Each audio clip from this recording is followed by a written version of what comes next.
নমস্কার, জয়িতার চেম্বারে সবাইকে স্বাগত। আজকে যে বিষয়টা নিয়ে কথা বলবো সেটা হলো প্যানিক অ্যাটাক।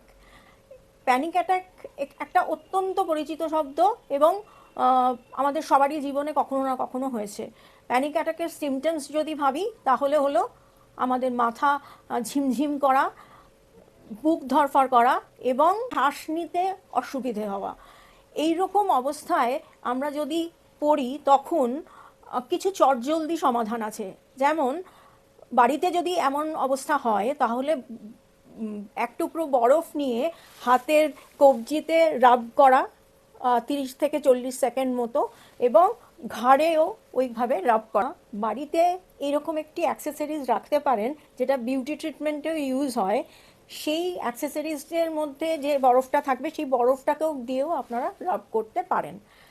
কিন্তু যদি আপনি বাড়ির বাইরে থাকেন তাহলে তাহলে আমাদেরকে একটা 4-4-4 শ্বাস প্রশ্বাসের ব্যায়াম করতে হবে। যেমন 4 সেকেন্ড আমরা ইনহেল করব, 4 সেকেন্ড হোল্ড করব এবং 4 সেকেন্ড এক্সেল করব।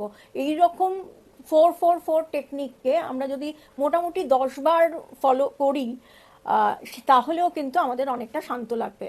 এগুলো আমাদের কৌশল, যেগুলোর সাহায্যে আমরা কিছুটা শান্ত হতে পারি। কিন্তু যাতে প্যানিক অ্যাটাক না হয় তার জন্য যেটা বলবো সেটা হচ্ছে যে জীবনের সত্যটাকে অ্যাকসেপ্ট করে নিন। যেটা ঘটছে সেটা যতই অবাঞ্ছিত হোক সেটা আপনাকে ফেস করতে হবে এবং জীবনের সত্যিটাকে জানতে হবে। অর্থাৎ লেট দ্য ট্রুথ প্রিভিলস। আর আমার আজকের ভিডিওটি যদি আপনাদের ভালো লেগে থাকে তাহলে অবশ্যই একটা লাইক দেবেন প্লিজ, এবং এই আমার ভিডিওটিকে একটু শেয়ার যদি করে দেন তাহলে হয়তো আরও অসংখ্য মানুষ যাদের এই ধরনের সমস্যা আছে তারা অনেক বেশি উপকৃত হবেন।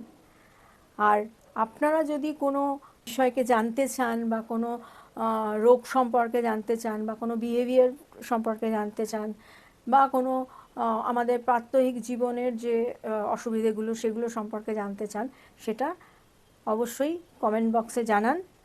আমি অবশ্যই পড়ব এবং সেই টপিক নিয়ে আলোচনা করব।